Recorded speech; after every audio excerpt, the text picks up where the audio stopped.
One of the most bizarre and fascinating true stories is the tale of the Great Emu War in Australia in 1932.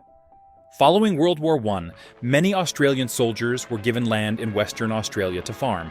However, these farmers faced a new enemy: emus. Tens of thousands of emus migrated inland during their breeding season, decimating crops and creating havoc.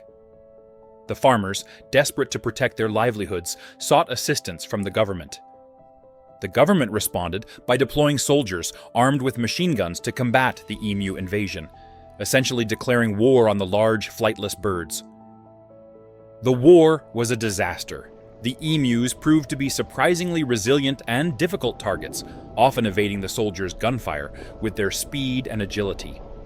Over the course of the operation, which lasted from November to December 1932, approximately 2,500 rounds of ammunition were fired, but fewer than 1,000 emus were killed. The emus displayed a remarkable ability to disperse and regroup, rendering the military's efforts largely ineffective. The media and public soon ridiculed the government's attempt to wage war against birds, and the operation was ultimately deemed a failure. Despite its failure, the Great Emu War left a lasting impression and is often cited as a humorous example of how even the best-laid plans can go awry.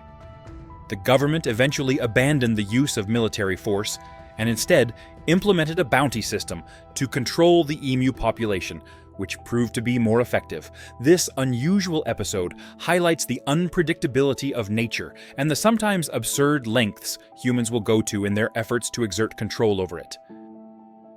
If you're a fan of quirky but true stories, stay tuned for more, because we're just getting started.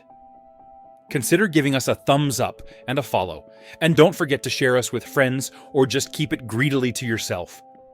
Whatever the case, farewell. And remember, stay curious, stay quirky, and we'll see you in the next adventure.